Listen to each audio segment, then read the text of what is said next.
പ്രൈസലോ. Okay, ദൈവത്തിന്റെ വലിയ നാമത്തിന് മഹത്വം. ഇന്ന് നമ്മൾ പഠിക്കുവാൻ താല്പര്യപ്പെടുന്നത് ഗോസ്പൽ ഓഫ് ജോൺ, യോഹന്നാന്റെ സുവിശേഷത്തെ കുറിച്ചാണ് ഇന്ന് നമ്മൾ ഗ്രഹിക്കുവാൻ താല്പര്യപ്പെടുന്നത്. ഞാൻ ഈ ബുക്ക് എടുക്കാന് ചില കാരണങ്ങളുണ്ട്. എന്നെ വല്ലാതെ സ്വാധീനിച്ച ഒരു ഒരു സുവിശേഷ ഗ്രന്ഥമാണ് ദ ഗോസ്പൽ ഓഫ് ജോൺ എന്ന് പറയുന്ന ഈ ഒരു സുവിശേഷം. നമ്മുടെ ഭാഗങ്ങൾ പഠിക്കുന്നതിന്റെ മുൻപായി വേഴ്സ് ബൈ വേഴ്സ് ആയിട്ട് എല്ലാ കാര്യവും പറയാൻ പറ്റുമെന്ന് എനിക്കറിയില്ല. എങ്കിലും കാതലായിട്ടുള്ള കാര്യങ്ങളൊക്കെ നമ്മൾ ഇതിനകത്ത് ഗ്രഹിക്കുവാൻ ഇടയായിത്തീരും. ഞാൻ നിങ്ങളോടൊരു വാക്യം വായിക്കണമെന്ന് പറഞ്ഞായിരുന്നു. വളരെ ചെറിയൊരു വാക്യമാണ്. ഓരോ ക്ലാസ്സിന് മുൻപായി ഒരു നിശ്ചിത ബൈബിൾ വേഴ്സ് ഗ്രൂപ്പിൽ ഇടുന്നതായിരിക്കും. നിങ്ങളത് വായിച്ചിട്ട് വന്നാൽ കുറച്ചുകൂടെ അഭികാമ്യമായിരിക്കും. അതുകൊണ്ട് ആരെങ്കിലും ഒക്കെ വായിച്ച് ദൈവജനം സഹായിക്കണമെന്ന് ഓർപ്പിക്കുന്നു. ആദ്യം നമുക്ക് ഇന്ന് ഞാൻ കഴിഞ്ഞ ദിവസം മെസ്സേജ് അയച്ച ഒരു വേദഭാഗത്തോട് നമുക്ക് വായിച്ച് തുടങ്ങാം. യോഹന്നാൻ എഴുതിയ സുവിശേഷം 20-ാം അധ്യായം, അതിന്റെ 30-ഉം 31-ഉം വാക്യം. ആർക്കെങ്കിലും ഒരാൾക്ക് അത് വായിക്കും. ഈ പുസ്തകത്തിൽ എഴുതിയിരിക്കുന്നതല്ലാതെ മറ്റനേകം അടയാളങ്ങളും യേശു തന്റെ ശിഷ്യന്മാർ കാണുക ചെയ്തു. എന്നാൽ യേശു ദൈവപുത്രനായ ക്രിസ്തു എന്ന് നിങ്ങൾ വിശ്വസിക്കേണ്ടതിനും വിശ്വസിച്ചിട്ട് അവന്റെ നാമത്തിൽ നിങ്ങൾക്ക് ജീവൻ ഉണ്ടാകേണ്ടതിനും ഇത് എഴുതിയിരിക്കുന്നു. നമുക്കറിയാം സുവിശേഷങ്ങൾ എത്രണ്ണമാണ്. സുവിശേഷങ്ങൾ 4 സുവിശേഷങ്ങളാണ് എല്ലാവർക്കും അറിയാം, അല്ലെ? ഇതിനകത്തുനിന്ന് നമ്മൾ 3 സുവിശേഷം മാറ്റി വെച്ചാല് അതിൽ 4-മത്തെ സുവിശേഷം വ്യത്യസ്തമായിട്ട് നിൽക്കുകയാണ്. ഹൈലൈറ്റ് ചെയ്ത് നിൽക്കുന്ന ഒരു സുവിശേഷമാണ് ദ ഗോസ്പൽ ഓഫ് ജോൺ. അപ്പൊ ആദ്യത്തെ 3 സുവിശേഷം നമുക്കറിയാം. The gospel of Matthew, the gospel of Mark, the gospel of Luke. Mathai എഴുതിയ സുവിശേഷം, മാർക്കോസ് എഴുതിയ സുവിശേഷം, പിന്നെ ലൂക്കോസ് എഴുതിയ സുവിശേഷം. അപ്പൊ ഈ 3 സുവിശേഷങ്ങളെ വിളിക്കുന്ന പേരാണ് സിനോപ്റ്റിക് ഗോസ്പൽ. നമ്മുടെ ഇവിടെ വചനം പഠിക്കുകയും പഠിപ്പിക്കുകയും ചെയ്യുന്ന പല സഹോദരങ്ങളുണ്ട്. ഞാൻ പ്രത്യേകിച്ച് ലാംഗ്വേജ് തിയോളജിക്കൽ സെമിനാരിയില് പഠിപ്പിക്കുകയും കൂടി ചെയ്യുന്നതുകൊണ്ട് അവിടെ പഠിപ്പിക്കുന്ന അനുഗ്രഹിക്കപ്പെട്ട 2 അധ്യാപകർ ഇപ്പോൾ ഇതിനകത്തുണ്ട്. നമ്മുടെ അശോക് ബ്രദർ ഉണ്ട്, ജമീമ സിസ്റ്റർ ഉണ്ട്. വളരെ അനുഗ്രഹിക്കപ്പെട്ട നിലയിൽ അവർ ക്ലാസ്സുകൾ എടുക്കുന്നുണ്ട്. അവർക്കൊക്കെ ഇതിനെക്കുറിച്ച് അറിവുള്ളതാണ്.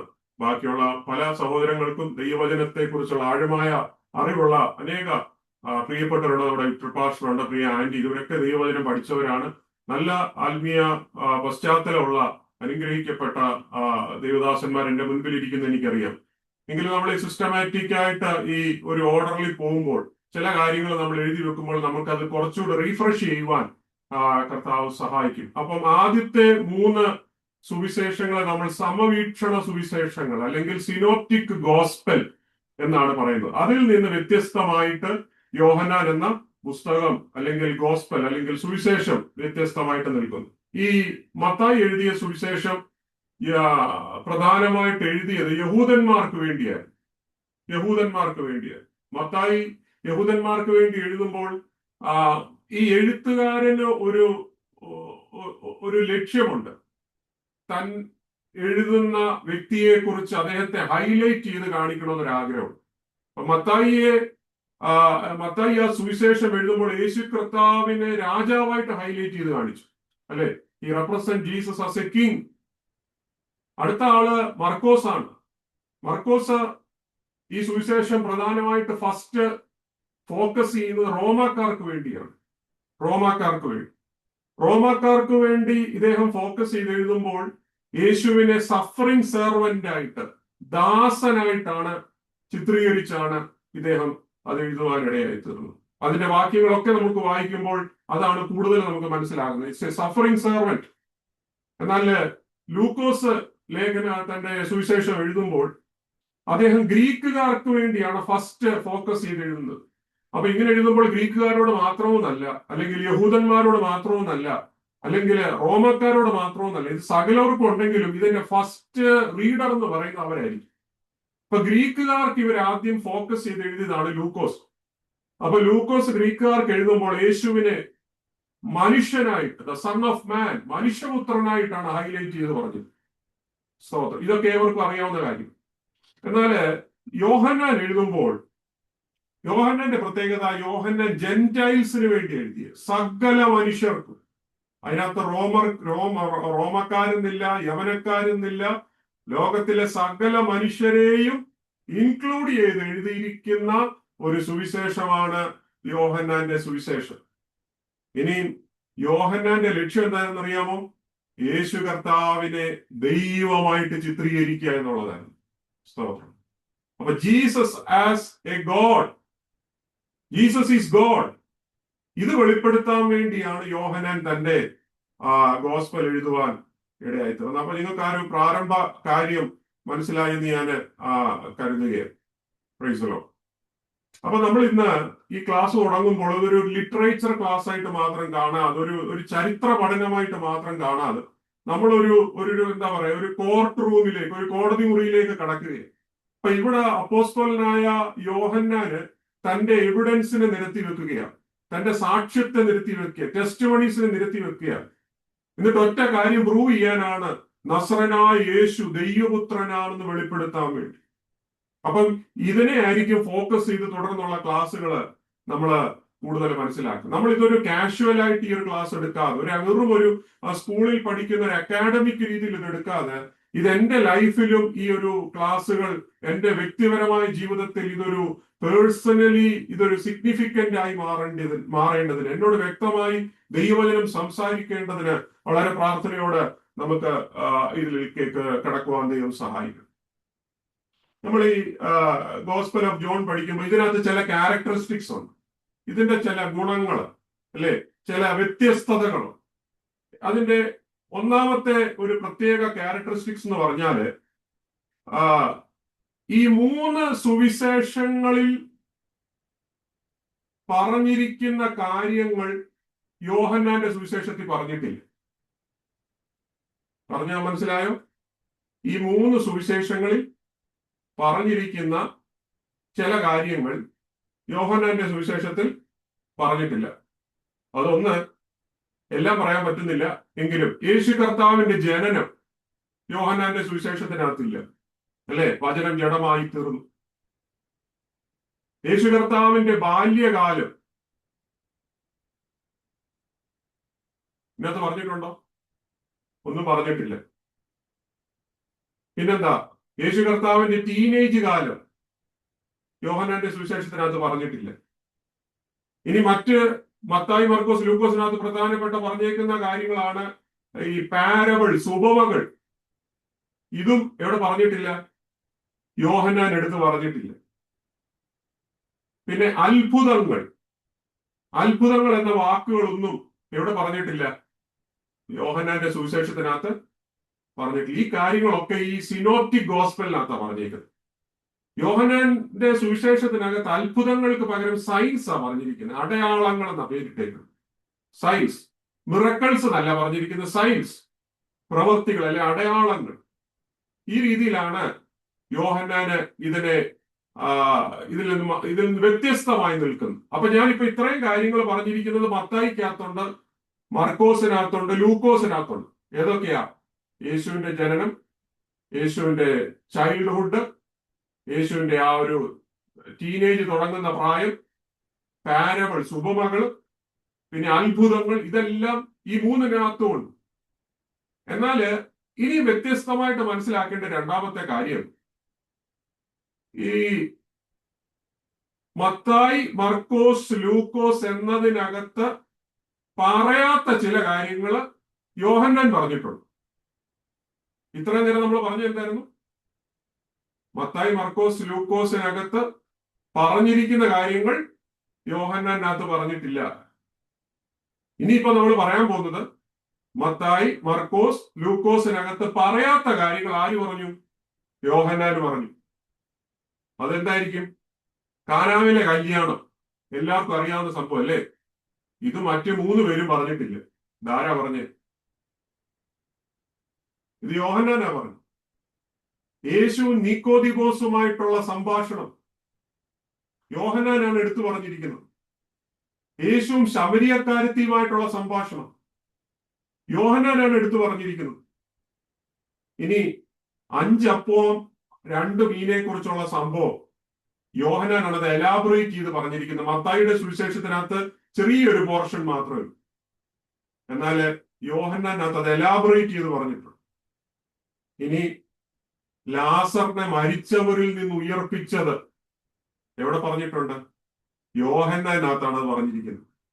യേശുവും നഥനിയേലുമായിട്ടുള്ള സംഭാഷണം, അതും യോഹന്നാനകത്താ പറഞ്ഞിരിക്കുന്നത്. അന്ത്രയോസ് യേശുവിനെ ഫോളോ ചെയ്യുന്നത് യോഹന്നാനാണ് എടുത്തു പറഞ്ഞിരിക്കുന്നത്. അപ്പം ഇത്രയും കാര്യങ്ങൾ ആര് പറഞ്ഞിട്ടില്ല? മത്തായി പറഞ്ഞില്ല, മർക്കോസ് പറഞ്ഞില്ല, പിന്നെ ആര് പറഞ്ഞില്ല? ലൂക്കോസും പറഞ്ഞു. എന്തെങ്കിലും ഡൗട്ട്സ് ഉണ്ടെങ്കിൽ നിങ്ങൾ ഇടയ്ക്ക് ചോദിക്കണം കേട്ടോ. പിന്നെ ഈ യോഹന്നാൻ എന്തായിരിക്കും? മൂന്നാമത്തെ ഒരു കാര്യം ഞാൻ പറയാം. യോഹന്നാൻ എന്തായിരിക്കും ഹൈലൈറ്റ് ചെയ്ത് ഏറ്റവും കൂടുതൽ പറഞ്ഞേക്കുന്നത് അറിയാമോ? കർത്താവായ യേശു ക്രിസ്തുവിന്റെ ക്രൂശീകരണമാണ് ഏറ്റവും കൂടുതൽ ഹൈലൈറ്റ് ആയിട്ട് പറഞ്ഞിരിക്കുന്നത്. That is the third characteristics. ഏറ്റവും കൂടുതൽ യോഹന്നാൻ ഹൈലൈറ്റ് ചെയ്ത് പറഞ്ഞിരിക്കുന്നത് ക്രൂശീകരണത്തെ കുറിച്ച് എന്ന് പറഞ്ഞാൽ 236 വേഴ്സസ് യേശുവിന്റെ ക്രൂശീകരണത്തെ കുറിച്ചാണ് ആര് പറയുന്നത്? യോഹന്നാൻ എടുത്തു പറഞ്ഞിരിക്കുന്നു. 236. ഇതിനകത്ത് എത്ര ചാപ്റ്റർ എടുത്തെന്നറിയാമോ? 7 അധ്യായങ്ങൾ. 7 അധ്യായങ്ങൾ യേശു കർത്താവ് ക്രൂശീകരണത്തെ കുറിച്ച് പറഞ്ഞു. എത്ര അധ്യായമോ? 7 ചാപ്റ്റേഴ്സ്. ജീസസ് അല്ലെങ്കിൽ John preached about the crucifixion of Jesus. മൊത്തം എത്ര അധ്യായമുണ്ട്? 21 അധ്യായം. അപ്പൊ അതിന്റെ 1/3 ഇമ്പോർട്ടൻസ് കൊടുത്ത് പറഞ്ഞത് ആരാ? യോഹന്നാൻ പറയും ഇത് ക്രൂശീകരണത്തെ കുറിച്ച് എഴുതപ്പെട്ട ഭാഗങ്ങൾ അല്ലെ. അപ്പൊ അത് മെജോറിറ്റി, ഏറ്റവും വലിയൊരു പോർഷൻ ക്രൂശീകരണത്തെ കുറിച്ച് ഹൈലൈറ്റ് ചെയ്ത് പറഞ്ഞത് ഗതസമന മുതൽ കാൽവറി ക്രൂശ് വരെ യോഹന്നാനാണ്. 7 അധ്യായങ്ങൾ എടുത്തു പറയുന്നത്. ഇനി ഇതിനകത്ത് മറ്റൊരു ക്യാരക്ടറിസ്റ്റിക് കാണേണ്ടത്, മറ്റ് 3 സുവിശേഷങ്ങളിൽ ഇല്ലാത്ത ഒരു പ്രത്യേക ഒരു വാക്ക്, ഒരു സെന്റൻസ് നിങ്ങൾക്ക് ഇതിനകത്ത് കാണാം. അതെന്താണെന്നറിയാമോ? ആമേൻ ആമേൻ ഞാൻ നിങ്ങളോട് പറയുന്നു എന്നൊരു വാക്ക് നിങ്ങൾ കേട്ടിട്ടുണ്ടോ? ആമേൻ ആമേൻ ഞാൻ നിങ്ങളോട് പറയും. ഈ ഒരു ഫ്രേസ് ആരാണ് എടുത്തു പറഞ്ഞേക്കുന്നത്? യോഹന്നാന് മാത്രമേ എടുത്തു പറഞ്ഞിട്ടുള്ളൂ. യേശു കർത്താവ് ഇങ്ങനെ സംസാരിക്കുന്ന ഒരു ഫ്രേസ് അതെന്തുകൊണ്ടായിരിക്കുന്നു എന്ന് അറിയാം ആർക്കെങ്കിലും? യേശു കർത്താവ് എന്തുകൊണ്ടായിരിക്കും? അല്ല, യേശു കർത്താവിന്റെ ഒരു സംസാര ശൈലിയായിരുന്നു ആമേൻ ആമേൻ ഞാൻ നിങ്ങളോട് പറയുന്നു. പക്ഷെ ഇത് 3 അപ്പോസ്തലന്മാരും പറയാതെ യോഹന്നാൻ ഏറ്റവും കൂടുതൽ ഈ ഒരു വാക്കുകൾ പലതവണ ആവർത്തിക്കുന്നു. നിങ്ങൾക്കറിയാം, യേശു കർത്താവിനോട് ഏറ്റവും കൂടുതൽ ചേർന്ന് നിന്ന ഒരു വ്യക്തിയായിരുന്നു അല്ലെ യോഹന്നാൻ. അവന്റെ മാറോട് ചേർന്ന് കിടന്നത്. അപ്പൊ യേശുവിന്റെ മാറോട് ചേർന്ന് ഇരുന്ന യോഹന്നാന് യേശുവിന്റെ സംസാര ശൈലി പോലും ഒപ്പിയെടുത്ത ഒരു മനുഷ്യനാണ്. നമുക്കറിയാം, ചിലരെ സ്വാധീനിച്ചാൽ അവരുടെ സ്വാധീനത്താൽ നമ്മൾ അവരെ പോലെ ആകാറുണ്ട് അല്ലെ. നമ്മൾ കണ്ടിട്ടില്ലേ പല സിനിമാ നടന്മാരുടെ സ്റ്റൈൽ എടുത്ത് സംസാരിക്കുന്ന പല ആൾക്കാരെയും കാണാം അല്ലെ. നല്ല പ്രാസംഗികരുടെ സ്റ്റൈൽ അല്ലെ, പ്രസിദ്ധരായ ചില പ്രാസംഗികരുടെ സ്റ്റൈല് കോപ്പി ചെയ്ത് അതേ സ്റ്റൈലിൽ പ്രസംഗിക്കുന്ന ചിലർ, കാരണം അവരെ സ്വാധീനിച്ചതാണ്. അപ്പൊ യോഹന്നാന് യേശു കർത്താവിന്റെ ആ ഭാഷ ശൈലി പോലും അതുപോലെ കോപ്പി എടുക്കാൻ കാര്യം യേശുവിനോട് ഏറ്റവും ഒട്ടി നിന്ന ഒരു ശിഷ്യനായിരുന്നു അപ്പോസ്തലനായ യോഹന്നാൻ എന്ന് പറയുന്നത്. അതുകൊണ്ട് കർത്താവിന്റെ ആ ഒരു ഭാഷ ശൈലി അതേപോലെ കോപ്പി ചെയ്ത ഒരു വ്യക്തിയാണ് യോഹന്നാൻ എന്ന് പറയുന്നത്.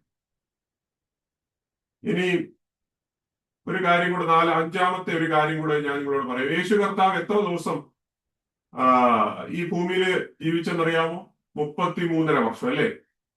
ഈ 33.5 വർഷത്തിൽ എത്ര വർഷം ശുശ്രൂഷ ചെയ്തു? 3.5 വർഷം. 3.5 വർഷം ശുശ്രൂഷ ചെയ്തിട്ട് 3.5 വർഷത്തിൽ എത്ര ദിവസം കാണും?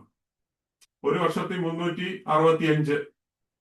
3.5 വർഷം ആകുമ്പോഴത്തേന് ഏകദേശം 365 പ്ലസ് 365 പ്ലസ് 365 പ്ലസ് പിന്നെ അതിന്റെ പകുതിയുടെ ഏകദേശം ഒരു 1200 ഡേയ്സ്, അത്രയും ദിവസം ശുശ്രൂഷ ചെയ്തിട്ട് ഈ യോഹന്നാൻ ആകെ എഴുതിയത് 12 ദിവസത്തെ ചരിത്രം മാത്രമേ ഉള്ളൂ. 1200 ദിവസത്തെ ശുശ്രൂഷയിൽ യോഹന്നാൻ ആകെ മെൻഷൻ ചെയ്തേക്കുന്ന 12 ദിവസത്തെ ശുശ്രൂഷ മാത്രമേ ഉള്ളൂ 21 അധ്യായത്തിൽ. അപ്പൊ ഇതൊക്കെയാണ് ഇതിനകത്തെ പ്രധാനമായ ഒരു ക്യാരക്ടറിസ്റ്റിക്സ് എന്ന് പറയുന്നു. ഇനി കുറച്ചുകൂടെ ഇതുവരെ എന്തെങ്കിലും ഡൗട്ട്സ് ഉണ്ടോ?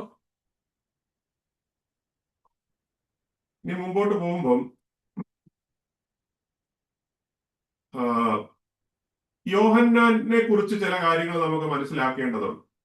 നമുക്ക് ഇംഗ്ലീഷിൽ അത് ജോൺ എന്നുള്ള പേരിലാണ് കിടക്കുന്നതെങ്കിലും ശരിക്കുള്ള അദ്ദേഹത്തിന്റെ പേര് യോഹന്ന എന്നാണ്. അത് മലയാളമാണ്. ആ മൂലഭാഷയുടെ കുറച്ച് നീതി പുലർത്തിയിട്ടുള്ളത് യോഹന്നാൻ, അല്ലെ? യോഹന്നാൻ എന്ന് പറയുന്നത്. യോഹന്നാൻ ആരുടെ മകനായിരുന്നു? സെബദിയുടെ മകൻ. സെബദിയുടെ മകൻ. അപ്പന്റെ പേര് സെബദി, അമ്മയുടെ പേര് എന്തായിരുന്നു? ശലോമി. അപ്പൊ സെബദിയുടെയും ശലോമിയുടെയും മകനായിട്ട് യോഹന്നാൻ ജനിക്കപ്പെട്ടു. അദ്ദേഹത്തിന്റെ സഹോദരന്റെ പേരാണ് ജെയിംസ് അല്ലെങ്കിൽ യാക്കോബ്. ഇവരെ വിളിക്കുന്ന ഒരു പേരുണ്ടായിരുന്നു. എന്തായിരുന്നു? എല്ലാവർക്കും അറിയാം. ബോബർണഗോസ്. ബോബർണഗോസ് അല്ലെങ്കിൽ ദ സൺസ് ഓഫ് തണ്ടർ എന്ന് ഇംഗ്ലീഷിൽ പറയുന്നു. ഇടിമക്കൾ. ഇടിമക്കൾ. അപ്പം നിങ്ങൾക്കറിയാം, അങ്ങനെ ഒരു പേര് വീഴണമെന്നുണ്ടെങ്കിൽ ആ സ്വഭാവം കയ്യിലിരുന്നിട്ടല്ലേ. തക്കം കിട്ടിയ ഇടി കിട്ടും. അപ്പൊ ഇച്ചിരി ഗുസ്തിയൊക്കെ അറിയാവുന്ന ആൾക്കാരായിരുന്നു. അപ്പം ഇടിമക്കളെയാണ് ആരെടുത്തത്? കർത്താവ് തന്റെ ശിഷ്യന്മാരാക്കി. പക്ഷെ എന്നാ പറ്റിയെന്നറിയാമോ? കർത്താവിന്റെ കൂടെയുള്ള 3.5 വർഷത്തെ ശുശ്രൂഷ മൂലം ഈ ഇടിമകനായ യോഹന്നാന്റെ പേരിന് മാറ്റം വന്നു. He's the apostle of love. അങ്ങനെ ആക്കി മാറ്റി. സ്നേഹത്തിന്റെ അപ്പോസ്തലനാക്കി മാറ്റി. അപ്പൊ ഇതാണ് കർത്താവുമായിട്ടുള്ള സംസർഗത്താൽ ഒരാളുടെ ജീവിതത്തിന് പോലും മാറ്റം വന്നു. അങ്ങനെ മാറിയ ഒരു അപ്പോസ്തലനാണ് ഈ യോഹന്നാൻ എന്ന് പറയുന്നത്. പുതിയ നിയമത്തിൽ നമ്മൾ സ്നേഹത്തിന്റെ അപ്പോസ്തലൻ എന്ന് വിളിക്കുന്നത് തന്നെ ആരെയാ? യോഹന്നാനെയാണ്. നേരത്തെ അങ്ങനെ അല്ലായിരുന്നു. യേശുവിനെ കണ്ടുമുട്ടുന്നതിന് മുമ്പേ ലോകമല്ല ഇവർ ഇടിമക്കൾ, ഇടിമക്കൾ, ഇടിമക്കൾ, അല്ലേ? എന്തെങ്കിലും വിഷയം ഉണ്ടായിക്കഴിഞ്ഞാൽ യോഹന്നാനെ വിളിക്കാൻ പറയും, യാക്കോബിനെ വിളിക്കാൻ പറയും. കാരണം അവര് വന്നു കഴിഞ്ഞാൽ എന്തെങ്കിലുമൊക്കെ ഒപ്പിച്ച് ആ പരിപാടി തീർക്കും, തീരുമാനമാക്കും. അവരെ എല്ലാവർക്കും പേടിയായി. സ്തോത്രം. എന്നാൽ നമ്മളുടെ ജീവിതത്തിൽ നമ്മളുടെ ലൈഫിന് മാറ്റം വരുവാൻ യേശു കർത്താവിന്റെ സ്വാധീനത്തിന് കഴിയും. ഏത് ദുഷ്ടമനുഷ്യനെയും ഏത് കട്ടിയുള്ള ഹൃദയത്തെയും മെഴുകുപോലൊരുക്കുവാൻ, രൂപാന്തരം വരുത്തുവാൻ കഴിവുള്ള ഒരു ദൈവസ്നേഹമാണ് നമ്മുടെ കർത്താവിന്റെ ദൈവസ്നേഹം എന്ന് പറയും. Price the Lord. ഇനി നമ്മള് മുമ്പോട്ട് പോകുമ്പോൾ മറ്റു ചില കാര്യങ്ങൾ കൂടി അറിയേണ്ടതായിട്ടുണ്ട്. ഈ പുസ്തകം ആരാണ് എഴുതിയത്? ഈ പുസ്തകം ആരാണ് എഴുതിയത്? ഇത് യോഹന്നാനാൽ എഴുതപ്പെട്ടു എന്നാണ് വേദപണ്ഡിതാക്കളെല്ലാം പറയപ്പെടുന്നത്. അപ്പൊ ഇതിനകത്ത് യോഹന്നാന്റെ തൊഴിൽ എന്തായിരുന്നു നിങ്ങൾ മനസ്സിലാക്കണം. ഒരു സ്കോളർ ആയിരുന്നില്ല. ആയിരുന്നോ? യോഹന്നാന്റെ തൊഴിൽ എന്തായിരുന്നു? 3 കാര്യങ്ങളാണ്. There are 3 facts. ഒന്ന്, നിങ്ങൾ ബൈബിൾ വായിച്ച മനസ്സിലാവും. മത്തായി എഴുതിയ സുവിശേഷം 4-ാം അധ്യായം അതിന്റെ 18 മുതൽ 21 വരെ ഒന്ന് വായിച്ച്. മത്തായി എഴുതിയ സുവിശേഷം 4-ാം അധ്യായം 18 മുതൽ 21 വരെ ഇവരുടെ തൊഴിൽ എന്തായിരുന്നെന്ന് അറിയാൻ പറ്റും. അവൻ ഗലീല കടപ്പുറത്ത് നടക്കുമ്പോൾ പത്രോസ് എന്നു പേരുള്ള ശീമോൻ, അവന്റെ സഹോദരനായ അന്ത്രയോസ് എന്നിങ്ങനെ മീൻപിടിക്കാരായ 2 സഹോദരന്മാർ കടലിൽ വല വീശുന്നത് കണ്ടു. എന്റെ പിന്നാലെ വരുവീൻ, ഞാൻ നിങ്ങളെ മനുഷ്യരെ പിടിക്കുന്നവരാക്കും എന്ന് അവരോട് പറഞ്ഞു. ഉടനെ അവർ വല വിട്ടേച്ച് അവനെ അനുഗമിച്ചു. അവിടെ നിന്ന് മുന്നോട്ട് പോയാറെ സെബദിയുടെ മകൻ യാക്കോബും അവന്റെ സഹോദരൻ യോഹന്നാനും എന്ന വേറെ 2 സഹോദരന്മാർ പടകിലിരുന്ന് അപ്പനായ സെബദിയുമായി വല നന്നാക്കുന്നത് കണ്ട് അവരെയും വിളിച്ചു. അപ്പം അവരുടെ തൊഴിൽ എന്താന്ന് മനസ്സിലായല്ലോ. അവര് മത്സ്യത്തൊഴിലാളികളാണ്. മത്സ്യത്തൊഴിലാളികൾ. അവരൊരു സ്കോളർ ആയിരുന്നില്ല. അവരൊരു റെവനിക്കൽ സ്കൂളിൽ പഠിച്ച വ്യക്തികളായിരുന്നില്ല. ഇനി ഇവര് മത്സ്യത്തൊഴിലാളികളായിരുന്നെങ്കിലും ഇവരത്ര പണക്കാരും ആയിരുന്നില്ല. ആ സമൂഹത്തിൽ സാധാരണക്കാരിൽ സാധാരണക്കാരായിരുന്നു. ഇത് അപ്പോസ്തല പ്രവൃത്തി കൂടെ ഒന്ന് വായിച്ചാൽ മനസ്സിലാവും. 4-ാം അധ്യായം 13-ാം വാക്യം കൂടെ നോക്കി. അപ്പോസ്തല പ്രവൃത്തികൾ 4:13. അവിടെ എന്താ നമുക്ക് കാണാൻ പറ്റുന്നത്? അവർ പത്രോസിന്റെയും യോഹന്നാന്റെയും ധൈര്യം കാണുകയാലും ഇവർ പഠിപ്പില്ലാത്തവരും സാമാന്യരുമായ മനുഷ്യർ എന്ന് ഗ്രഹിക്കയാലും ആശ്ചര്യപ്പെട്ടു. അവർ യേശുവിനോട് കൂടെ ആയിരുന്നവർ എന്നും അറിഞ്ഞു. അപ്പൊ ഇവർ പഠിപ്പില്ലാത്തവരും സാമാന്യരുമായ ആൾക്കാരാന്ന് ആർക്കറിയായിരുന്നു? ആ സമൂഹത്തിന് പോലും അറിയാം. എന്നാൽ ഇദ്ദേഹത്തെ കൊണ്ടാണ് ദൈവം ഇത്ര വലിയ കാര്യങ്ങൾ സമൂഹത്തിൽ ചെയ്യിപ്പിച്ചത്. സമൂഹത്തിൽ ഇവർ വ്യത്യസ്തരായി മാറി. ഒറ്റ സാന്നിധ്യം യേശുവിന്റെ കൂടെ നടന്ന കാലഘട്ടം. ഇന്ന് പകൽക്കാലം ഈ സന്ധ്യാസമയം നമ്മൾ ദൈവസന്നിധിയിലായിരിക്കുമ്പോൾ ഒരു കാര്യത്തിൽ നമ്മൾ ദൈവമക്കൾ ധൈര്യം പ്രാപിക്കേണ്ടത്, നിന്നെ വ്യത്യസ്തനാക്കുന്നത് നമ്മുടെ ക്രെഡൻഷ്യൽസ് അല്ല, നമ്മളെ വ്യത്യസ്തനാക്കുന്ന നമ്മുടെ കഴിവുകളല്ല. ഇന്ന് പകൽക്കാലം ദൈവത്തിന് നമ്മെ ഉപയോഗിക്കണമെന്നുണ്ടെങ്കിൽ നമ്മുടെ എത്ര ന്യൂനതകളെയും അവൻ മാന്യനാക്കി മാറ്റുമെന്ന് ഈ വചനത്തിലൂടെ നമുക്ക് കാണുവാൻ കഴിയും. ഒരിക്കലും ഉയരത്തില്ല എന്ന് വിചാരിച്ച ഒരു സാധാരണക്കാരിൽ സാധാരണക്കാരനായ ഒരു യോഹന്നാനെയാണ് ദൈവം അപ്പോസ്തലന്മാരുടെ ഗണത്തിൽ ലോക മനുഷ്യർ നോക്കത്തക്ക നിലയിൽ അവന്റെ സ്റ്റാറ്റസിന് മാറ്റം വരുത്തുവാൻ ഇടയാച്ചത്. ഈ അപ്പോസ്തലനെ കൊണ്ടാണ് ഈ ലേഖനം അല്ലെങ്കിൽ ഈ സുവിശേഷം, അതുകൂടാതെ ലേഖനങ്ങൾ 3 അതുകൂടാതെ വെളിപ്പാട് പുസ്തകം വളരെ ശക്തമായി എഴുതുവാനിടയായി തീർന്നു. ഇനി ഈ യോഹന്നാന്റെ മറ്റൊരു പ്രത്യേകത, നിങ്ങൾ യോഹന്നാന്റെ സുവിശേഷം വായിച്ചു നോക്കിയാൽ അറിയാം, ഒരിക്കലും യോഹന്നാൻ തന്നെ ഹൈലൈറ്റ് ചെയ്ത് പറയുന്നില്ല എങ്ങും, അല്ലെ? അദ്ദേഹത്തിന്റെ പേരെങ്ങും ഹൈലൈറ്റ് ചെയ്ത് പറയുന്നില്ല. അതിന് പകരം താൻ ഉപയോഗിക്കുന്ന മറ്റൊരു പേരുണ്ട്. സാധാരണ നമ്മളൊക്കെ ആണെങ്കിൽ ഒരു അവസരം കിട്ടിക്കഴിഞ്ഞാൽ ആദ്യമേ എഴുതും, അല്ലെ? ഇന്ന ആളാണ് എല്ലാം ചെയ്യുന്നത്. ഒരു മതില് പണിതാൽ എഴുതും, അല്ലെ? ഒരാഴ്ച അല്ലെങ്കിൽ ഒരു മാസം പറഞ്ഞു നടക്കും. ഒരു ചർച്ച് പണിത് കൊടുത്താൽ പിന്നെ തീർന്നു. എന്നാൽ ഇവിടെ അനുഗ്രഹിക്കപ്പെട്ട ഒരു സുവിശേഷം എഴുതിയിട്ട് അവിടെ എങ്ങും തന്റെ പേര് പുകഴ്ത്തി പറയാതെ യോഹന്നാൻ എപ്പോഴും ഹൈലൈറ്റ് ചെയ്ത് പറഞ്ഞൊരു പേരുണ്ട്, യേശു സ്നേഹിച്ച ശിഷ്യൻ. അങ്ങനെ പറഞ്ഞിരിക്കുന്നത്. നിങ്ങൾ വായിച്ച യോഹന്നാൻ സുവിശേഷം 13-ാം അധ്യായം 23-ാം വാക്യം. അവിടെ എന്താ വായിക്കുന്നത്? 13:23. ശിഷ്യന്മാരിൽ വെച്ച് യേശു സ്നേഹിച്ച ഒരുത്തൻ യേശുവിന്റെ മാർവിടത്തെ ചാരിക്കൊണ്ടിരുന്നു. കണ്ടോ? യേശു സ്നേഹിച്ച പുരുഷൻ, അങ്ങനെയാണ് തന്നെ ഹൈലൈറ്റ് ചെയ്ത് പറയുന്നത്. അല്ലാതെ പറഞ്ഞ് 13:23 നമ്മൾ വായിച്ചത് ശിഷ്യന്മാരിൽ വെച്ച് യേശു സ്നേഹിച്ച ഒരുത്തൻ എന്നാ പറഞ്ഞു. അല്ലാതെ അദ്ദേഹം പറഞ്ഞു ശിഷ്യന്മാരിൽ ഏറ്റവും കൂടുതൽ സ്നേഹിച്ച എന്നെ. ഇങ്ങനല്ല പറഞ്ഞു. തന്റെ പേര് അവൻ മറച്ചു വെക്കുകയാണ്. 19:26 നോക്കിയേ. 1926.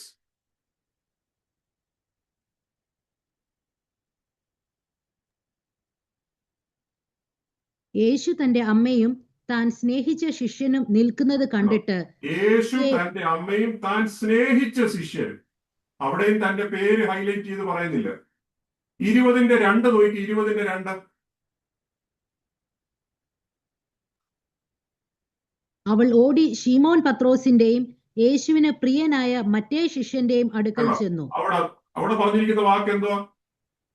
യേശുവിന് പ്രിയനായ മറ്റേ ശിഷ്യൻ. അവിടെയും തന്റെ പേരെടുത്ത് പറയുന്നില്ല. 21:7 നോക്കി. 21:7. 21:7. യേശു സ്നേഹിച്ച ശിഷ്യൻ പത്രോസിനോട്, യേശു സ്നേഹിച്ച ശിഷ്യൻ, അവിടെയും പറയുന്ന പേര് എങ്ങനെയാ? അതിന്റെ 20-ാം വാക്യം കൂടെ. 21:20.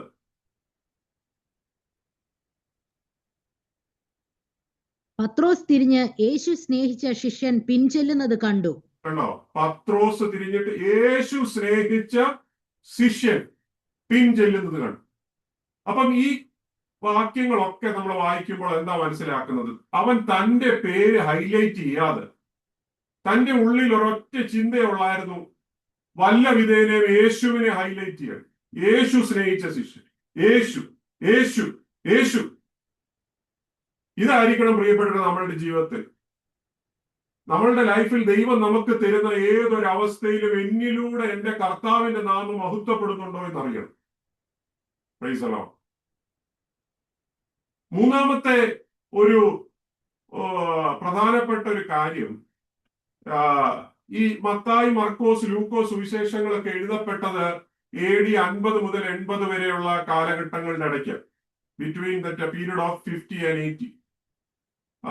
എന്നാൽ ഈ യോഹന്നാന്റെ സുവിശേഷം ലേഖനങ്ങളൊക്കെ എഴുതി തീരുന്നത് 85 to 95. വെളിപ്പാട് പുസ്തകം വരെ നമ്മൾ നോക്കിക്കഴിഞ്ഞാൽ AD 100ന്റെ താഴെ, 95 to 100, ആ ഒരു കാലഘട്ടങ്ങൾ എഴുതി തീർന്നു.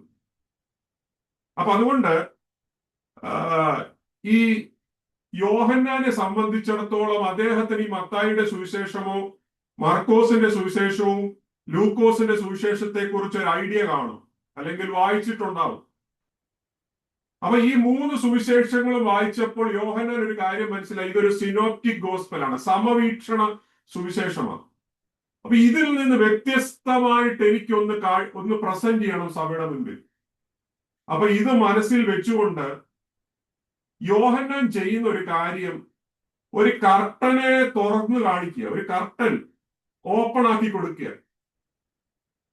മത്തായിയും മർക്കോസും ലൂക്കോസും യേശുവിന്റെ ദൈവത്വത്തെ ഹൈഡ് ചെയ്താണ്, ഉപമകളിലൂടെയാണ് പറഞ്ഞു ജനത്തോട് സുവിശേഷം പറയുന്നത്. അതിനകത്തുനിന്ന് നമ്മൾ ഡിഡ്യൂസ് ചെയ്തെടുക്കണം, ഇവൻ ദൈവപുത്രനായിരുന്നു, ഇവന്റെ അത്ഭുതങ്ങളാൽ ഇവൻ ദൈവപുത്രനായിരുന്നു. എന്നാൽ യോഹന്നാൻ വരുമ്പോൾ ആ കർട്ടൻ ഫുള്ള് തുറന്നിട്ട് പറയുക, ഇവനാണ് ദൈവപുത്രൻ, ഇവൻ തന്നെ സാക്ഷാൽ ദൈവം. തന്റെ വയോധികത്തിലാണ്, 80ാമത്തെ വയസ്സിലും അദ്ദേഹം എന്താ പറയാ, അവസാനത്തെ പീരീഡിൽ എഫസോസിലെ ലീഡറായി, എഫസോസിലെ മൂപ്പനായി തന്റെ ശുശ്രൂഷ അവസാനിക്കുകയാണ്. ശിഷ്യന്മാരിൽ ആദ്യം രക്തസാക്ഷിയായത് യാക്കോബ് അപ്പോസ്തലനാണ്. ഏറ്റവും അവസാനമായി സ്വാഭാവിക മരണം വരിച്ച ഒരനുഗ്രഹിക്കപ്പെട്ട വയോവൃദ്ധത്തിൽ, വാർദ്ധക്യത്തിൽ തന്റെ ജീവിതം കർത്താവിന്റെ കരങ്ങളിൽ സമർപ്പിച്ച ഒരു ഭക്തനായ ഒരു അപ്പോസ്തലനായിരുന്നു അപ്പോസ്തലനായ യോഹന്നാൻ എന്ന് പറയുന്നു. വളരെ വ്യത്യസ്തമായി തന്റെ ഗോസ്പൽസിനെ സഭയുടെ മുൻപിൽ പ്രസന്റ് ചെയ്ത ഒരു അനുഗ്രഹിക്കപ്പെട്ട ഒരു ഭക്തനെയാണ് നമ്മൾ ഇന്ന് ഗ്രഹിക്കുവാൻ ഇടയായിത്തീരുന്നത്. ഇന്നത്തെ ഈ ക്ലാസ്സിൽ നമ്മൾ കുറച്ച് ഇൻട്രൊഡക്ഷൻസ് പറയുന്നത്. വാക്യങ്ങളിലേക്ക് നമ്മൾ വരുന്ന ക്ലാസ്സുകളിലേക്ക് കടക്കുവാനുള്ള സമയം നമ്മുടെ മുൻപിൽ. ഇനി മറ്റൊരു കാര്യം നമുക്ക് ചിന്തിക്കേണ്ടത്, എന്തിനാണ് ഈ ഗോസ്പൽ അല്ലെങ്കിൽ ഗോസ്പൽ ഓഫ് ജോൺ, യോഹന്നാന്റെ സുവിശേഷം, എന്തിനാണ് യോഹന്നാൻ അത് എഴുതിയത്? എന്തിനാണ് എഴുതിയെന്നുള്ളത് നമ്മൾ കുറിവാക്യത്തിൽ നമ്മൾ വായിച്ചു, അല്ലെ? കുറിവാക്യത്തിൽ വായിച്ചു 20ാം അധ്യായം അതിന്റെ 30ഉം 31ഉം വാക്യം. അതാണ് ഞങ്ങളോട് ഹോംവർക്ക് ആയിട്ട് തന്ന് വായിച്ചുകൊണ്ട് വരണം, അല്ലെ? ഈ പുസ്തകത്തിൽ എഴുതിയിരിക്കുന്നതല്ലാതെ മറ്റനേക അടയാളങ്ങളും യേശു തന്റെ ശിഷ്യന്മാർ കാണുകയും ചെയ്തു. ഇനി ദ പർപ്പസ് സ്റ്റേറ്റ്മെന്റ് പറയുക, എന്തിനാണ് ഇത് എഴുതിയത്? ഇത് വേറെ ആരും ശിഷ്യന്മാരോ അപ്പോസ്തലന്മാരോ പറഞ്ഞിട്ടില്ല. അവരുടെ മത്തായി പറഞ്ഞില്ല മത്തായി എഴുതിയ സുവിശേഷത്തിന്റെ പർപ്പസ് എന്താണ്. എന്നാൽ യോഹന്നാൻ ഇവിടെ വെളിപ്പെടുത്തുക, താൻ ഈ സുവിശേഷം എഴുതുന്നതിന്റെ ഉദ്ദേശം എന്താണ്. 31ാം വാക്യം, എന്നാൽ യേശു ദൈവപുത്രനായ ക്രിസ്തു എന്ന് നിങ്ങൾ വിശ്വസിക്കേണ്ടതിന്, എന്നിട്ട് വിശ്വസിച്ചിട്ട് അവന്റെ നാമത്തിൽ നിങ്ങൾക്ക് ജീവൻ ഉണ്ടാകേണ്ടതിന് ഇത് എഴുതിയിരിക്കുന്നു. Price the Lord. അപ്പം വളരെ ക്ലിയർ ആയിട്ട് തന്റെ ഉദ്ദേശം ആദ്യമേ ഈ പുസ്തകത്തിനകത്ത് അപ്പോസ്തലനായ യോഹന്നാൻ വിളിച്ചു പറയുക. 3 കാര്യങ്ങൾ അതിനകത്ത് ഹൈലൈറ്റ് ചെയ്തിട്ടുള്ളത്. 1, വിശ്വാസം, അല്ലെ? 2, ദൈവപുത്രനായ ക്രിസ്തു അല്ലെങ്കിൽ മശിഹ. 3, ലൈഫ്, ജീവൻ. ഈ 3 കാര്യം അതിനകത്ത് പറഞ്ഞിരിക്കുന്നു. വിശ്വാസം 1. എന്താ വിശ്വാസം? ഗ്രീക്കിൽ അതിന് പിസ്തിയോ, PISTEUO, പിസ്തിയോ എന്ന് പറഞ്ഞാൽ ഒരു ആക്ഷൻ വെർബ, പ്രവൃത്തി ചെയ്യുക. അതൊരു പ്രവൃത്തിയായിട്ടാണ് കാണുന്നത് വിശ്വാസം എന്ന് പറയുന്നത്. അതൊരു വെറും ഒരു സ്റ്റേറ്റ്മെന്റ് അല്ല. വിശ്വസിക്കുക എന്ന് പറഞ്ഞാൽ ഒന്നും ചെയ്യാതെ കണ്ണുടച്ചിട്ട് ഐ ഡു ബിലീവ് അത്രയും പറയുന്നതല്ല വിശ്വാസം. There is a changes happening inside. അതൊരു ആക്ഷൻ വെർബാണ്, ഒരു ക്രിയയാണ്. ബിലീവ് ഈ അധ്യായത്തിൽ 98 പ്രാവശ്യം ആ വാക്കെടുത്ത് പറയുന്നുണ്ട്. 98 times it appears in this gospel. 98 തവണ. മത്തായിയുടെ സുവിശേഷത്തിനകത്ത് ഇത് 11 പ്രാവശ്യം പറയുന്നുള്ളൂ വിശ്വസിക്കാന്നുള്ളത്. മർക്കോസിന്റെ സുവിശേഷത്തിൽ 14 പ്രാവശ്യം പറയുന്നുള്ളൂ. ലൂക്കോസിന്റെ സുവിശേഷത്തിൽ 9 പ്രാവശ്യമേ പറയുന്നുള്ളൂ. അത് മൂന്നും കൂടെ എത്രയായി? 11 14 എത്രയായി? 26 9 35 36 പ്രാവശ്യത്തോളം അല്ലേ? അതിന്റെ ഇരട്ടിയുടെ ഇരട്ടി പ്രാവശ്യം യോഹന്നാൻ പറയുക വിശ്വസിക്കുക, വിശ്വസിക്കുക, വിശ്വസിക്കുക. അപ്പൊ യോഹന്നാൻ ഒരു ഉദ്ദേശമുണ്ട്. ഇത് നമ്മുടെ ഉള്ളിൽ ഒരു ക്രിയ ചെയ്യണമെങ്കിൽ നിങ്ങൾ ഈ സുവിശേഷം വായിക്കുമ്പോൾ അല്ലെ, അവിശ്വാസത്തിൽ നിന്ന് നിങ്ങൾ ഇത് വിശ്വാസത്തിലേക്ക് വരണം. സുവിശേഷത്തിലെ ഒരിക്കലും ഒരു ന്യൂട്രൽ ഗ്രൗണ്ടിൽ ഒരു എന്താ പറഞ്ഞ ഒരു അയഞ്ഞ രീതിയിലല്ല കാണുന്നത്. വെരി സീരിയസ് ആയിട്ട് യോഹന്നാൻ അപ്പോസ്തലനിലൂടെ കാണുകയാണ്.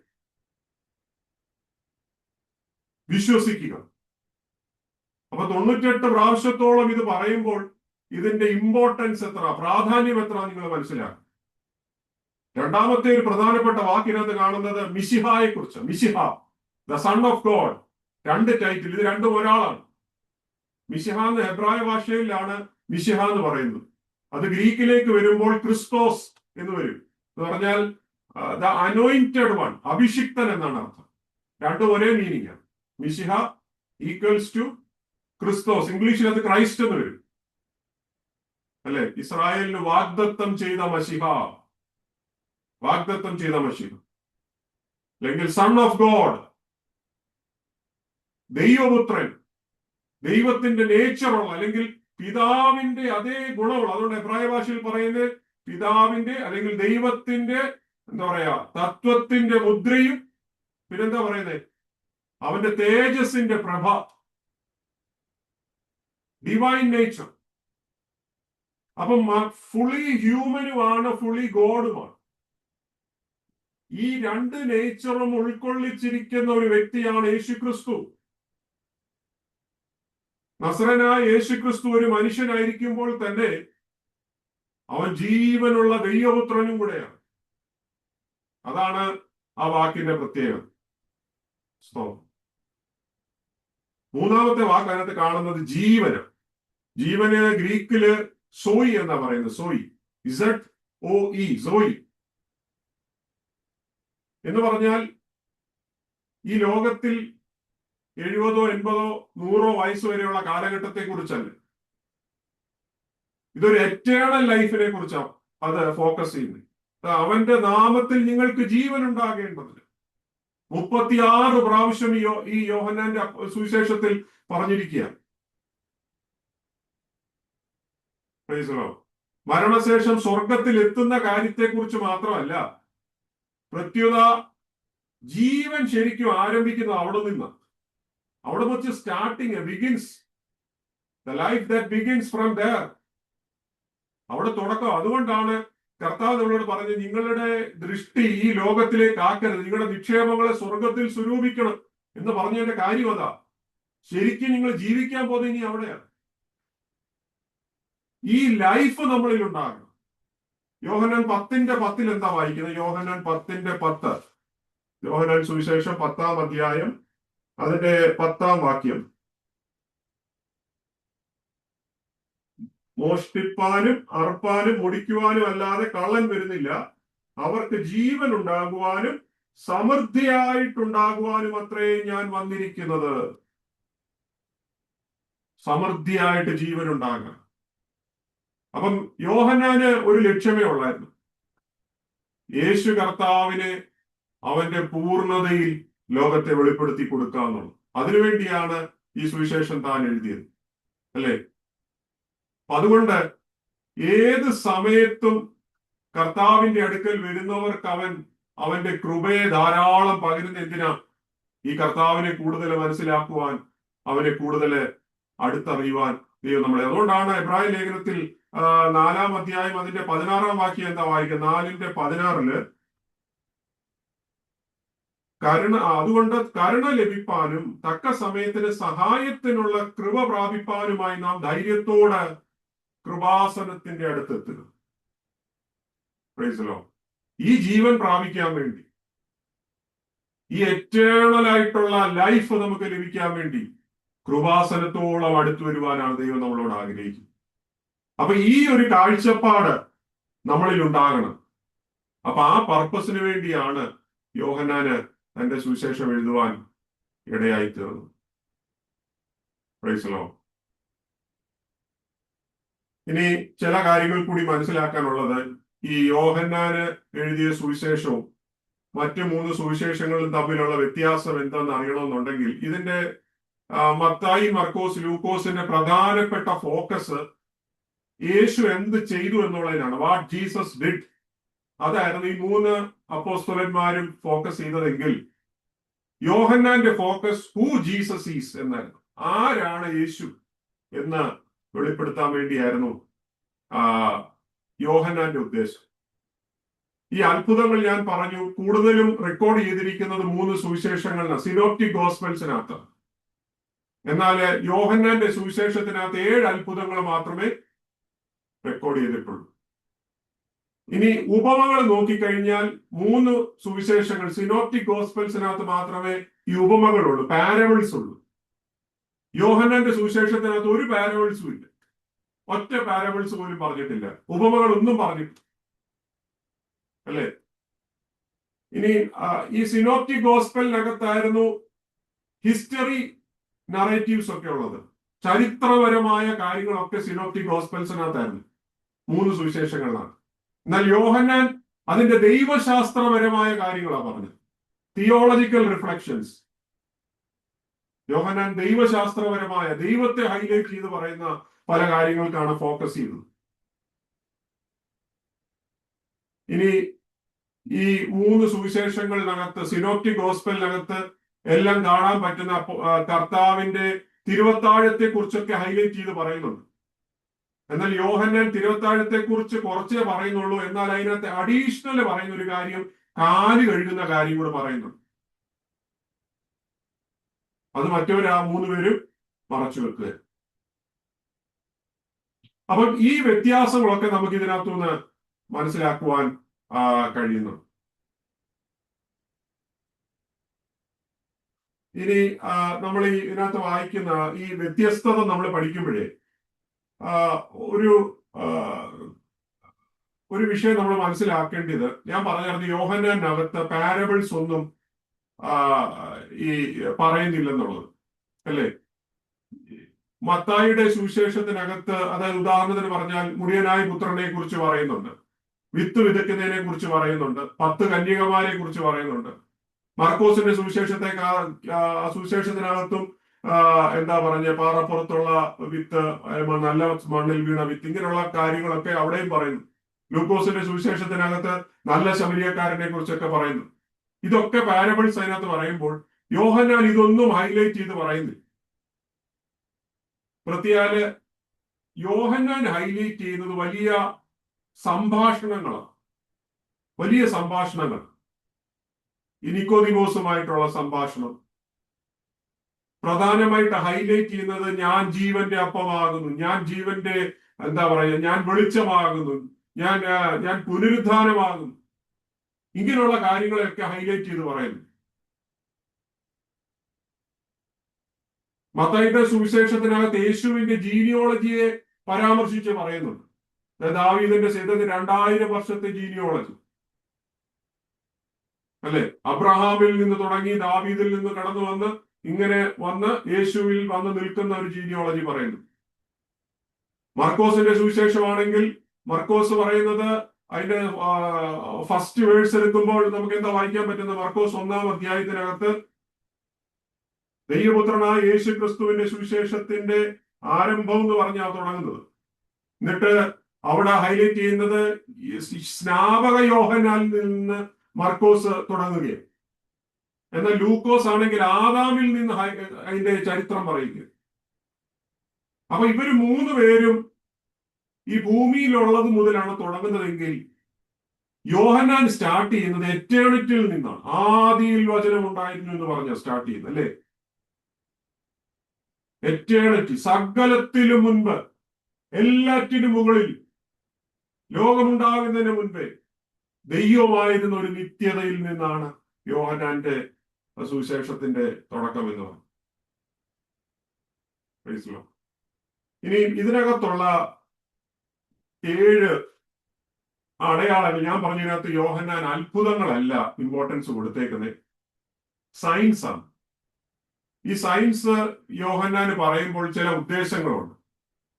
7 എന്ന നമ്പറിന് എബ്രായ ഭാഷയിൽ ഒത്തിരി പ്രത്യേകതയുണ്ട്. നിങ്ങൾക്കറിയാം, 7 എന്ന് പറയുന്ന പെർഫെക്റ്റിനെ കാണിക്കുന്നു, ഒരു പൂർണ്ണതയെ കാണിക്കുന്നു. അപ്പൊ ആദ്യത്തെ ഒരു അടയാളം എന്ന് പറഞ്ഞാൽ വെള്ളം വീഞ്ഞാക്കിയ സംഭവം. യോഹന്നാൻ എഴുതിയ സുവിശേഷം 2-ാം അധ്യായം 1 മുതൽ 11 വരെ നിങ്ങൾക്കറിയാം, അല്ലെ? 2-ന്റെ 1 മുതൽ 11 വരെ വെള്ളത്തെ വീഞ്ഞാക്കിയ അത്ഭുതം എന്ന് പറഞ്ഞാൽ എന്താണ് മനസ്സിലാക്കുന്നത്? യേശു കർത്താവ് തന്റെ മഹത്വം വെളിപ്പെടുത്തുന്നവനാണ്, പോരായ്മകളെ നികത്തുന്നവനാണ്. ഇത് വെളിപ്പെടുത്താൻ വേണ്ടി ദൈവത്തോട് ഒരു അടയാളം ചെയ്യുകയും, അല്ലെ? The Christ brings abundance and glory.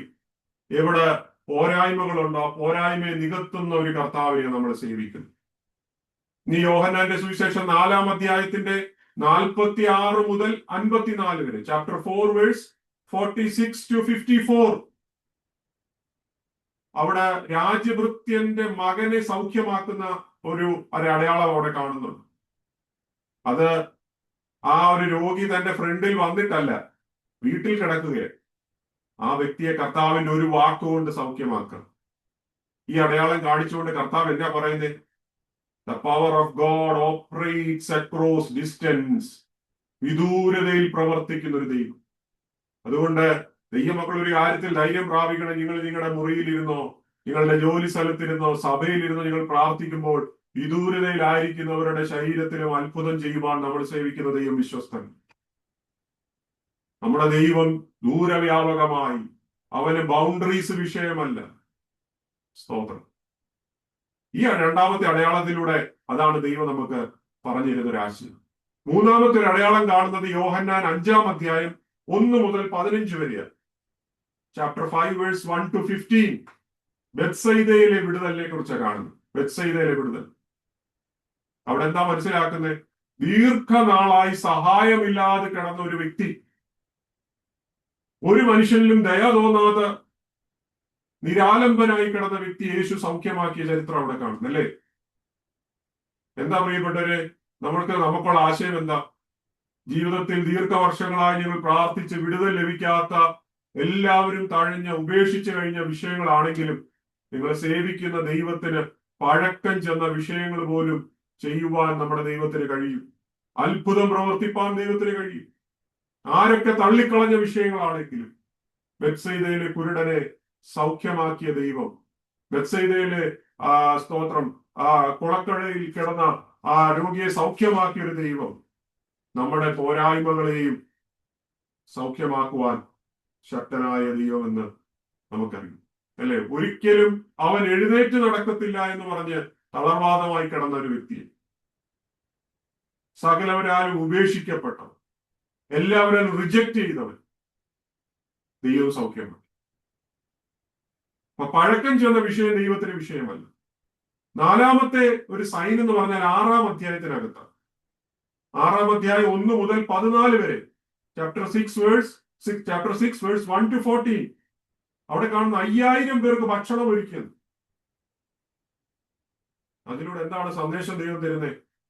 യഥാർത്ഥ ജീവൻ പകരുവാൻ യേശു മതിയായവനാണ്. Is the provider of true life.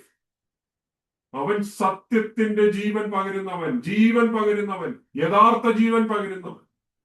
അവൻ വയറിന്റെ വിശപ്പ് മാത്രമല്ല, ആത്മാവിന്റെ വിശപ്പ് നികത്തുന്നവൻ. ഇതാണ് നമുക്ക് അതിലൂടെ കാണുവാൻ കഴിയും. നീ 6-ാം അധ്യായത്തിനകത്ത് തന്നെ 16 മുതൽ 21 വരെ, ചാപ്റ്റർ 6 വേഴ്സ് 16 to 21, അവിടെ കാണുന്ന യേശു വെള്ളത്തിന്റെ മുകളിലൂടെ നടന്ന സംഭവം. വെള്ളത്തിന്റെ മുകളിലൂടെ, അതിലൂടെ നമുക്ക് ലഭിക്കുന്ന ആശയം യേശുവിന് പ്രകൃതിയുടെ മേൽ അധികാരമുണ്ടെന്ന്. ഈ കമാൻഡ്സ് ക്രിയേഷൻ, പ്രകൃതിയുടെ മേൽ അധികാരമുള്ളവൻ. മുമ്പോട്ട് പോകുമ്പോൾ 6-ാമത്തെ സൈൻ 9-ാം അധ്യായം 1 മുതൽ 12 വരെ, ചാപ്റ്റർ 9 വേഴ്സ് 1 to 12, അന്ധനായ വ്യക്തിയെ സൗഖ്യമാക്കി. അന്ധനായ വ്യക്തി. 5-ാം അധ്യായത്തിനകത്ത് തളർവാദിയായ ഒരു വ്യക്തിയെ സൗഖ്യമാക്കി. 9-ാം അധ്യായം വരുമ്പോൾ അന്ധനായ വ്യക്തിയെ സൗഖ്യമാക്കി. അതിലൂടെ കർത്താവ് തരുന്ന സന്ദേശം, he is the light of the world. അവൻ ലോകത്തിന്റെ വെളിച്ചമാണ്. ഇരുട്ടിൽ കിടക്കുന്നവർക്ക് അവൻ വെളിച്ചമാണ്. ഏതൊരു പാപിക്കും അവനൊരു മാർഗദർശിയാണ് രക്ഷപ്പെടുവാനുള്ളത്. He is the light of the world. 7-ാമത്തെ ആ ഒരു സുവിശേഷത്തിന്റെ അവസാനത്തെ അടയാളം 11-ാം അധ്യായത്തിലാണ്. 11th chapter 1 to 44, 1 മുതൽ 44 വരെയുള്ള വാക്യങ്ങൾ ലാസറിനെ ഉയർപ്പിച്ച ചരിത്രം. എന്താണ് അതിലൂടെ ദൈവം സംസാരിക്കുന്നത്? യേശുവാണ് പുനരുദ്ധാനവും ജീവനും. ക്രിസ്തുവിൽ മരിച്ച മൃതന്മാർ ഒരു നാൾ ഉയർത്തെഴുന്നേൽക്കും. അതുകൊണ്ട് മരണത്തെ ഭേദിച്ച് ജയാളിയാൽ ഉയർത്തെഴുന്നേറ്റ കർത്താവ് ഇന്ന് സന്ധ്യാസമയം ദൈവത്തിന്റെ ആത്മാവ് പറയുന്നത്, നമ്മൾ മരിച്ചാലും നമ്മൾ ഉയർത്തെഴുന്നേൽക്കും എന്നതിന്റെ ഉറപ്പ് നമ്മുടെ കർത്താവ് ഉയർത്തെഴുന്നേറ്റു. ഹല്ലേലൂയ. ഇതാണ് കർത്താവ് ചെയ്ത 7 അടയാളത്തിന്റെ 7 അർത്ഥങ്ങൾ. നമ്മുടെ സമയം ഇനിയും വളരെ ചുരുക്കമാണ് മുമ്പോട്ടുള്ളത്. ഒരു കാര്യങ്ങൾ കൂടെ പറഞ്ഞ് ഇന്നത്തെ ഭാഗം നിർത്തുവാൻ താല്പര്യപ്പെടുന്നു. ഇനി നമുക്ക് അതിനകത്ത് കാണാൻ പറ്റുന്നത് കർത്താവിന്റെ ഐ ആം സ്റ്റേറ്റ്മെന്റ് ആണ്. എന്ന് പറഞ്ഞാൽ ഞാനാകുന്നവൻ എന്നുള്ള സ്റ്റേറ്റ്മെന്റ്. എനിക്ക് ഇത് എവിടുന്നാണ്? ഞാൻ കഴിഞ്ഞ ആഴ്ചയിൽ സഭയിൽ വചനം ശുശ്രൂഷിച്ചപ്പോൾ ഈ ഒരു ഭാഗം എടുത്തല്ലേ. പുറപ്പാട് പുസ്തകം 3-ാം അധ്യായം 14-ാം വാക്യത്തിൽ ഞാനാകുന്നവൻ ഞാനാകുന്നു എന്ന ഭാഗം മോശയോട് ദൈവം തന്നെത്താൻ വെളിപ്പെടുത്തുക. ഞാനാകുന്നവൻ ഞാനാകുന്നു അല്ലെ. ഈഗോ ഇമി എന്നാണ് ഗ്രീക്കിൽ പറയുന്നത്. ഈഗോ ഇമി, EGOEIMI. ഇത് പുതിയ നിയമത്തിന്റെ സ്റ്റേറ്റ്മെന്റ്.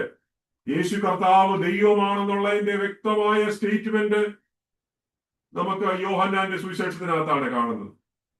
യോഹന്നാൻ 6-ാം അധ്യായം 35-ാം വാക്യം, ചാപ്റ്റർ 6 വേഴ്സ് 35 പറയുകയാണ്, ഞാനാണ് ജീവന്റെ അപ്പം. I am the bread of life. ഞാനാണ് ജീവന്റെ അപ്പം. ഐ ആം, ഞാനാകുന്നവൻ. 8-ാം അധ്യായം 12-ാം വാക്യം, I am the light of the world. ഞാൻ ഈ ലോകത്തിന്റെ വെളിച്ചമാകുന്നു. ഈ സ്റ്റേറ്റ്മെന്റ് വേറെ ആർക്കും എടുക്കാൻ പറ്റത്തില്ല. 8-12, 10-7, ചാപ്റ്റർ 10 വേഴ്സ് 7 പറയുകയാണ്, ഞാൻ വാതിലാകുന്നു. I am the gate. ഞാൻ വാതിലാകുന്നു. എന്നിലൂടെ അല്ലാതെ ആരും പിതാവിന്റെ അടുക്ക് എത്തുന്നില്ല. വേറെ ആർക്കും ഈ സ്റ്റേറ്റ്മെന്റ് എടുക്കാൻ കഴിയില്ല. യോഹന്നാൻ 10-ാം അധ്യായം 11-ാം വാക്യം, chapter 10 verse 11, I am the good shepherd. ഞാൻ നല്ല ഇടയനാകുന്നു. ഇത്ര നല്ല ഇടയനെ ഉലകത്തിൽ വേറെ ആർക്കും ലഭിക്കുകയില്ല. സ്തോത്രം. I am the good shepherd. 5-ാമത്തെ ഐ ആം സ്റ്റേറ്റ്മെന്റ് 11-ാം അധ്യായം 25-ാം വാക്യത്തിലാണ്. Chapter 11 verse 25, I am the resurrection and the life. ഞാൻ തന്നെ പുനരുദ്ധാനവും ജീവനുമാകുന്നു. നമുക്കത് പറഞ്ഞു. മരണത്തെ ഭേദിച്ച് ജയാളിയായി എഴുന്നേറ്റ ഞാനാണ് പുനരുദ്ധാനം, ഞാനാണ് ജീവൻ. 6-ാമത്തെ സ്റ്റേറ്റ്മെന്റ് 14-ാം അധ്യായം 6-ാം വാക്യം, ചാപ്റ്റർ 14 വേഴ്സ് 6, അവിടെ എന്താ പറയുന്നത്? I am the way, the truth and the life. ഞാൻ തന്നെ വഴിയും സത്യവും ജീവനുമാകുന്നു. ഞാൻ തന്നെ വഴിയും, ഞാൻ തന്നെ സത്യവും, ഞാൻ തന്നെ ജീവനുമാകും. ലാസ്റ്റ് 7-ാമത്തെ കാര്യം 15-ാം അധ്യായം 1-ാം വാക്യം, chapter 15 verse 1, I am the true vine. ഞാൻ സാക്ഷാൽ മുന്തിരി വള്ളിയാകും. സ്തോത്രം. ഞാനല്ലാതെ, എന്നെ കൂടാതെ, ഞാൻ ഇന്ന് മോർണിംഗ് മെസ്സേജിനകത്ത് അതാണ് പറഞ്ഞത്, എന്നെ കൂടാതെ നിങ്ങൾക്കൊന്നും ചെയ്യുവാൻ കഴിയും. എന്നെ കേൾക്കുന്ന പ്രിയപ്പെട്ടവരെ, ഇതൊരു ദൈവത്തിനല്ലാതെ വേറെ ആർക്കും ഈ സ്റ്റേറ്റ്മെന്റ് പറയാൻ പറ്റത്തില്ല. C.S. ലൂയിസ് എന്ന് പറഞ്ഞൊരു ബൈബിൾ ടീച്ചർ ഒരിക്കൽ ഇങ്ങനെ പറഞ്ഞു, ഈ ഒരു സ്റ്റേറ്റ്മെന്റ് പറയണമെന്നുണ്ടെങ്കിൽ ഇത് ദൈവത്തിന് മാത്രം പറയുന്ന സ്റ്റേറ്റ്മെന്റ്, ഇനി നിരീശ്വരവാദികൾ പറയുന്നത് ആർക്കും പറയാൻ പറ്റുമോ? അപ്പൊ അങ്ങനെ വരുമ്പോൾ ഈ C.S. ലൂയിസ് പറയുന്നത് അതിന് ട്രിലീമ എന്ന് പറഞ്ഞൊരു വേർഡ് അദ്ദേഹം ഉപയോഗിച്ചിട്ടുണ്ട്. ട്രിലീമ എന്ന് പറഞ്ഞാല് മൂന്ന് കാര്യം. ഒന്നെങ്കിൽ ഇത് പറയുന്ന വ്യക്തി ദൈവമായിരിക്കണം, അല്ലെങ്കിൽ either is A load, either is A layer, or either is A lunatic. അല്ലെ, ഒന്നെങ്കിൽ ദൈവത്തിനെ പറ്റത്തുള്ളൂ, അല്ലെങ്കിൽ അദ്ദേഹം കള്ളം പറഞ്ഞതായിരിക്കണം, അല്ലെങ്കിൽ അദ്ദേഹം വട്ടനായിരിക്കണം. സ്തോത്രം.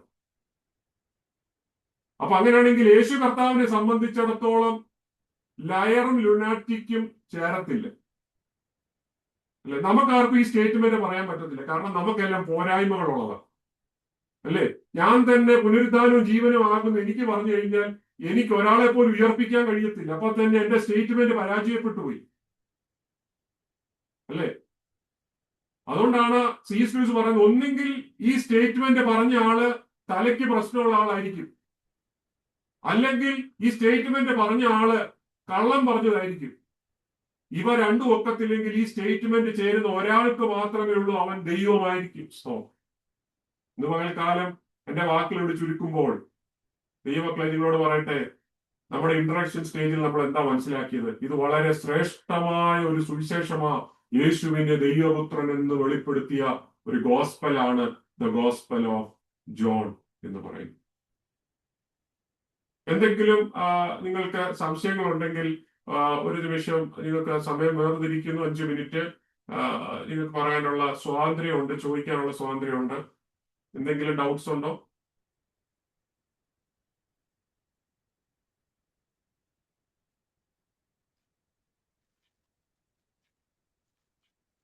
Pastor, price the Lord. എനിക്ക് 2 ഡൗട്ട് ഇതിൽ ഉണ്ട്. ഒന്ന്, ഈ 12 ദിവസം യേശു ക്രിസ്തു 1200 നാളില് ചെയ്ത് സുവിശേഷങ്ങൾ ചെയ്തു. അതിൽ 12 ദിവസത്തിന്റെ ഇത് മാത്രം റെക്കോർഡായിട്ടുണ്ടെന്ന് പറഞ്ഞത് നമുക്ക് ഏതെങ്കിലും പ്രൂഫ് ഉണ്ടോ? ഇതില് യോവാൻ സുവിശേഷത്തിലോ ഏതെങ്കിലും പ്രൂഫ് ഉണ്ടോ അങ്ങനെ? ഈ 12 ദിവസം എന്ന് പറഞ്ഞാൽ അതിനകത്തെ കണ്ടന്റ് നോക്കിയാണ് നമ്മൾ കൗണ്ട് ചെയ്യുന്നത്. ഇന്ന ദിവസങ്ങൾ ഇന്ന സംഭവം നടന്നു, അല്ലെ, ഇന്ന ദിവസത്തെ അദ്ദേഹം പറഞ്ഞ ഓരോ സംഭവങ്ങളെ നമ്മൾ ഓരോ ദിവസമായിട്ടാണ് കണക്കാക്കിയത്, അല്ലെങ്കിൽ ഇന്ന സ്ഥലത്ത് നടന്ന അടയാളങ്ങളെ ഓരോ ദിവസമായിട്ട് കണക്ട് ചെയ്തു. അതിനകത്ത് പറഞ്ഞിരിക്കുന്ന 21 അധ്യായത്തിനകത്ത് പറഞ്ഞിരിക്കുന്ന കാര്യങ്ങൾ നമ്മൾ ടോട്ടലി കൗണ്ട് ചെയ്ത് കഴിഞ്ഞാൽ അത് 12 ദിവസത്തിനകത്ത് നടന്നിട്ടുള്ളൂ. 10 to 12 days. അങ്ങനെയാണ് നമ്മൾ മനസ്സിലാക്കുന്നത്. അതല്ല മറ്റൊരിടത്ത് 12 ദിവസം എന്നുള്ള കണക്കിലല്ല, അതിനകത്തെ സംഭവങ്ങളെ നമ്മൾ കാൽക്കുലേറ്റ് ചെയ്ത് നോക്കി. നിങ്ങൾ ഓരോന്നോരോന്ന് കൗണ്ട് ചെയ്ത് നോക്കുക. ഓരോരോ പർട്ടിക്കുലർ എപ്പിസോഡ്സ് അതിനകത്ത് പറഞ്ഞിരിക്കുന്നത് കൗണ്ട് ചെയ്യുമ്പോൾ ഏകദേശം 12 ഡേയ്സിനകത്ത് വരുന്നുള്ളൂ. ഓക്കെ. വേറെ ഒരു ഡൗട്ട് എനിക്ക്, ഇതില് യോവാൻ പറഞ്ഞിട്ടുള്ളത് 153 മീൻ പിടിച്ച ഒരു കാര്യത്തെയും യോവാൻ അതിൽ കുറിച്ചിട്ടുണ്ട്. അപ്പൊ അത് ചേർക്കുമ്പം അത്ഭുതങ്ങൾ വന്ന് 8 ആവും. ഏത് ചാപ്റ്ററാ പറഞ്ഞ്? Chapter 21, 1 to 14, after resurrection. Chapter 21, 1 to 14. ഗലീലിയ കടലിലാണ് ഈ സംഭവം നടന്നത്. 1 to 14. 11 and chapter 21.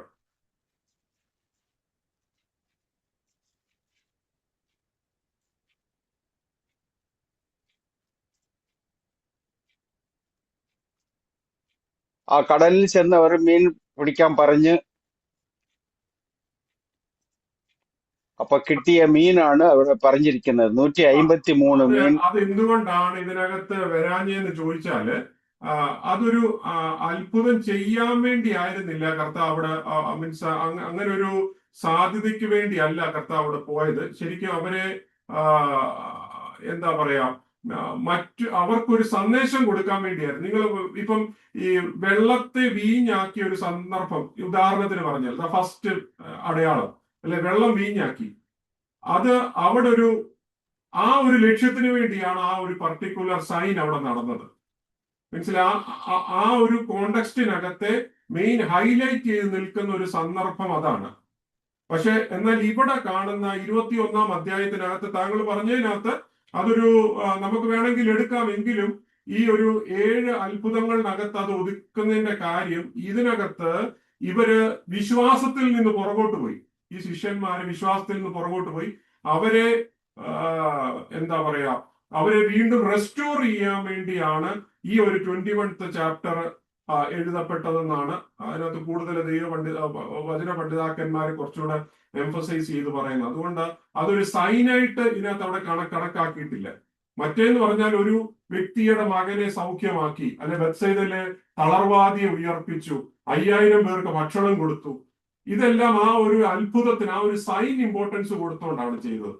എന്നാൽ ഇവിടെ ആ ശിഷ്യന്മാരോടുള്ള ഇടപെടലിന്റെ ബന്ധത്തിൽ അവരെ റെസ്റ്റോർ ചെയ്യാൻ വേണ്ടിയാണ് ആ ഒരു അത്ഭുതം നടന്നതെന്നാണ് ഇതിനകത്ത് നമ്മൾ മനസ്സിലാക്കേണ്ടത്. അത് കുറച്ചുകൂടെ വ്യക്തമായിട്ട് വരുന്ന ക്ലാസ്സിൽ പറയാം, കുറച്ചുകൂടെ ഡീറ്റെയിൽ ആയിട്ട് കേട്ടോ. Okay okay.